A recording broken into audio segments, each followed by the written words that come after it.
तो metre bridge, आज हम मीटर ब्रिज पढ़ने वाले हैं बच्चों। तो मीटर ब्रिज किस पे वर्क करता है, किसके प्रिंसिपल पे वर्क करता है? Wheat stone bridge. Wheat stone bridge हमने पढ़ा है क्या होता है। एक क्वाड्रिलेटरल, जिस तरह से क्वाड्रिलेटरल होता है उसी तरह से व्हीट स्टोन ब्रिज के अंदर भी 4 रजिस्टर होते हैं in the form of quadrilateral branch P, और इनके नाम हम क्या बोलते हैं? P, Q, R and S. और वन डायगोनल में क्या कनेक्ट करते हैं? गैल्वेनोमीटर। देखो बी और डी के बीच डायगोनल है, दूसरे डायगोनल के बीच ए और सी के बीच। बोले सर ये तो बाहर है डायगोनल, तो जबकि यहां से यहां होती लाइन। अरे बात वही है, टर्मिनल तो वही दोनों है ना। तो इन दोनों के बीच सेल, हम ऐसे भी तो कर सकते हैं, जरूरी थोड़ी ना बीच में ही दिखाते, हम ऐसे भी ले सकते हैं।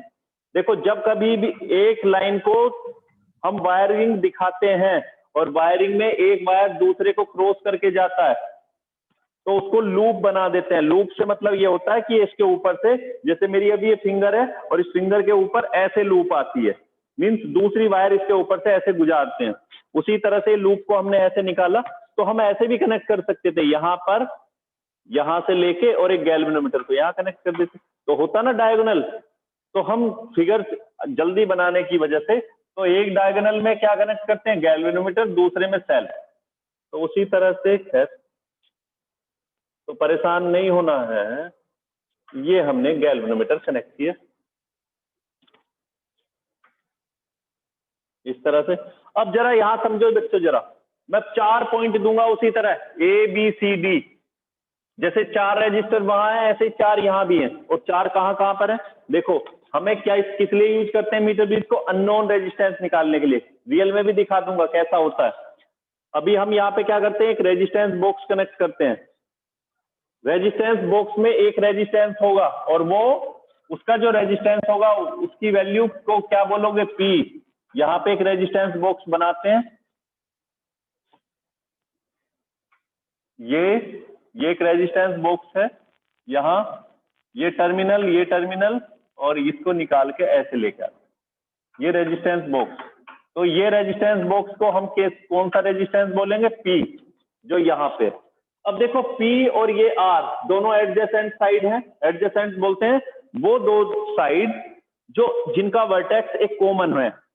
तो यहाँ पे P अपॉन R बोलोगे या Q अपॉन S, मैं लास्ट वीडियो में बता चुका हूं, या P अपॉन Q बोलोगे तो R अपॉन S बोलोगे। फिर से समझो, व्हीट स्टोन ब्रिज का प्रिंसिपल क्या था? P upon R equal to Q upon S, या P upon Q equal to R upon S। ऐसे नहीं बोल सकते आप P upon S R upon Q। Adjacent side जो जिनका वर्टेक्स कॉमन है, तो यहाँ पे वर्टेक्स कॉमन है P और R का, या आप P अपॉन Q बोलोगे तो ये कॉमन है, इस वे में। उसी तरह से आपने इसको P बोला है तो Q कहाँ आएगा बच्चों? अगर आप P इसको बोल रहे हो और सपोज हमने जिसका रेजिस्टेंस निकालना है मैंने इसको बोल दिया S, और ये अननोन रेजिस्टेंस, मींस जिस वायर का रेजिस्टेंस निकालते हैं उसे इस गैप में, ये एक गैप है। गैप किस तरह से? यहां देखो जरा,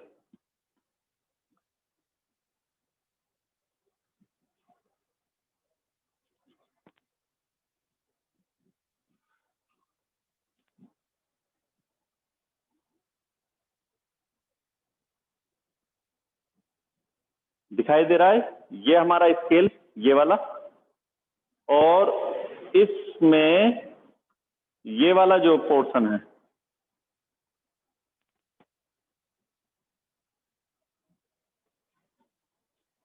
यहां का जो पोर्शन है, ये थोड़ा रिफ्लेक्शन वाली चीज। देखो ये पूरी एल टाइप की शेप है, उसमें देख रहे हो पी वाला जो दिखाई दे रहा है, ये वाली शेप, ये एल टाइप की स्ट्रिप है ना, ये एल टाइप यहां से यहां तक। बीच में ये एक लॉन्ग स्ट्रिप और फिर से एल टाइप स्ट्रिप। यहां ये जॉइंट है और यहां से लेके यहां तक एक वायर हमने कनेक्ट किया हुआ है, ये वायर है। ये वायर को आप यहां, सेल की वायर को आप यहां भी कनेक्ट कर सकते हो, यहां भी, दोनों जगह कहीं पे भी।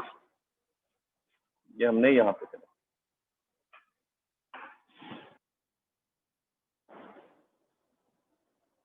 अब क्या करते हैं? देखो इस गैप में रेजिस्टेंस बॉक्स, दूसरे गैप में ये अननोन वायर, ये अननोन जिसका रेजिस्टेंस निकालना है उस वायर को कनेक्ट करते हैं। तो मैंने जैसे वहां पे किया, और इसके बाद इसको बोलेंगे क्यों सकते हैं। यहाँ पे हम कनेक्ट करते हैं क्या बच्चों, एक गैल्वेनोमीटर, और यहाँ पे ये जोकी, सपोज यहाँ, तो ये वाली लेंथ को हम बोलेंगे एल, और ये एल ही हमारी क्या होगी, ये वाला जो रेशो इसको हमने बोला एल। बैलेंस कंडीशन निकालते हैं एल, और यहां से आगे की आएगा 100 माइनस एल, क्योंकि हमारी टोटल लेंथ कितनी होती है इसकी 100 सेंटीमीटर। टोटल लेंथ होती है 100 सेंटीमीटर। पहले लेफ्ट साइड कनेक्ट करेंगे, डिफ्लेक्शन वन साइड दिखाई देगा। राइट कनेक्ट करने पर वायर, ये वायर है हमारा यहाँ पे, ये लेंथ एल और ये 100 माइनस एल, क्योंकि टोटल लेंथ इस तरह से होती है। अब प्रिंसिपल क्या है इसकी, वो प्रिंसिपल देखें। जैसे हमारा यहाँ पे प्रिंसिपल क्या होगा, P upon Q equal to R upon S। अब इससे कंपेयर करेंगे, देखो P के इक्वल क्या है हमारा इस वायर के लिए, रो L अपॉन A। मैंने बोला एडजेसेंट साइड, एडजेसेंट का मतलब क्या है, P upon Q R upon S। तो ये क्या होना चाहिए R, और यहाँ क्या आना चाहिए S। या ऐसा ना लो, आप क्या बोलते हैं इसको, S बोल देते हो, तो ये क्या होगा Q, P upon Q R upon S। मैं गड़बड़ कर रहा हूँ, हाँ सुनो सुनो सुनो, मैंने किया, ये रेजिस्टेंस बॉक्स है, सीधा सीधा कंफ्यूज नहीं हो ना। हमने इसको R बोला है, इसको S बोलते हैं, तो ये क्या होनी चाहिए P और Q, P और Q, P upon Q equal to R upon S, ऐसे आएगा। तो रेजिस्टेंस R और इसका अननोन जिसका निकालना है वो S। अब P और Q कैसे आए सर, यहाँ तो लेंथ है, यहाँ तो रेजिस्टेंस है ही नहीं। तो हमें पता है P इक्वल टू क्या होता है, रो L अपॉन A, और S Q इक्वल टू क्या आ जाएगा, क्योंकि वायर तो सेम ही है, रेजिस्टिविटी तो वही रहने वाली है। L की जगह 100 माइनस L अपॉन A, दोनों का रेशो निकालोगे तो P अपॉन Q क्या आ जाएगा, रो से रो कैंसिल, A से A cancel, L upon 100 minus L।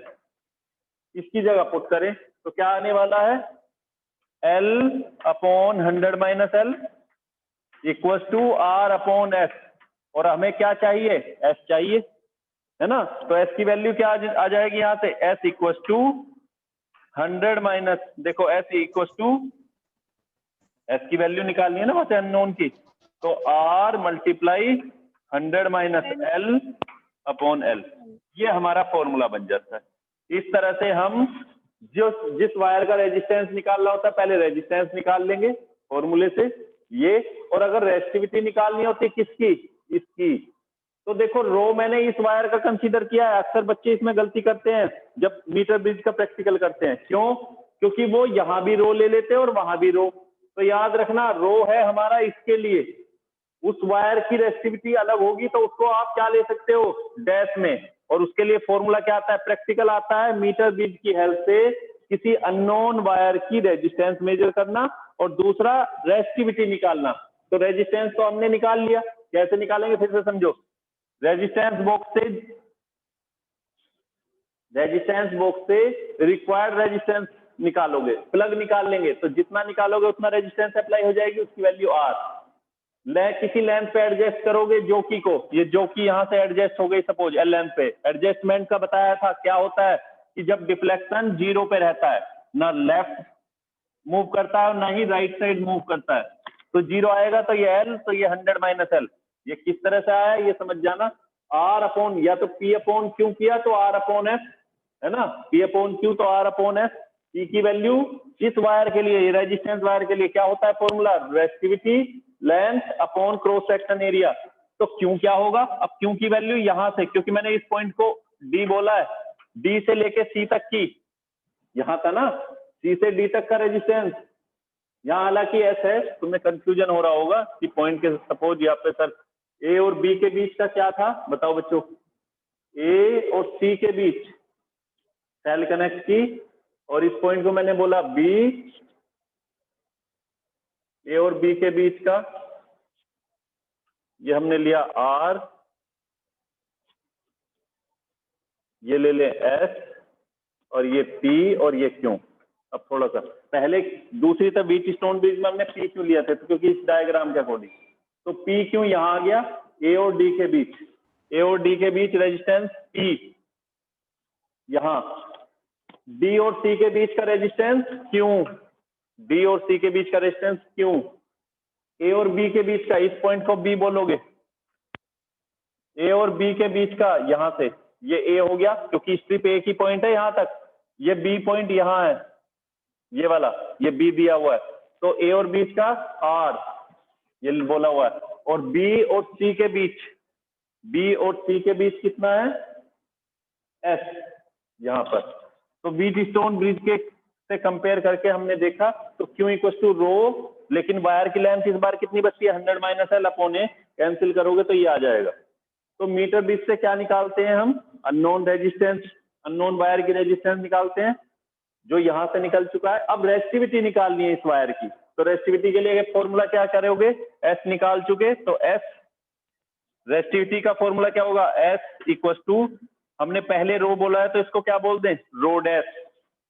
इस वायर की रेसिस्टिविटी की बात कर रहा हूं बच्चों, और इस वायर की रेसिस्टिविटी क्या है, रो, उस वायर की रेसिस्टिविटी रो डैश, तो S equal to rho dash length upon area.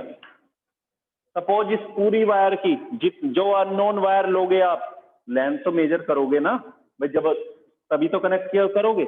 यहां हमारा मीटर ब्रिज है, तो इस मीटर ब्रिज में ये जो वायर ली है इसको हम 100 सेंटीमीटर लेते हैं, वो इसलिए 100 सेंटीमीटर को मीटर में कन्वर्ट करते हैं तो वैल्यू आती है 1, तो यहाँ पे कैलकुलेशन में इजी हो जाता है ना।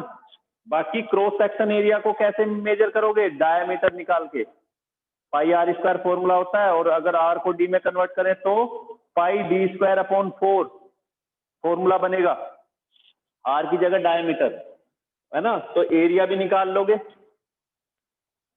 स्क्रू गेज से, स्क्रू मीटर से, बताया था 11th क्लास में पढ़ चुके हो कि किसी वायर की cross section area pi r square formula होता है ना, सिलेंड्रिकल शेप में होते ही है वायर, तो उस तरह से आप कर लोगे।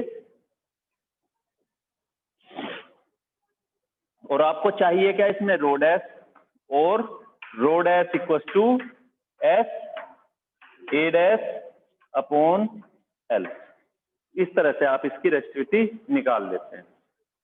वायर की लेंथ मेजर करने के लिए जो हमने बोला, मैंने अभी बताया कि कितनी लेंथ है यहां से यहां तक, एल, तो यहाँ एक स्केल लगा हुआ है ना, स्केल लगी हुई है, तो स्केल में आपने इसको एल बोला तो दूसरी वाली क्या बचती है 100 माइनस एल।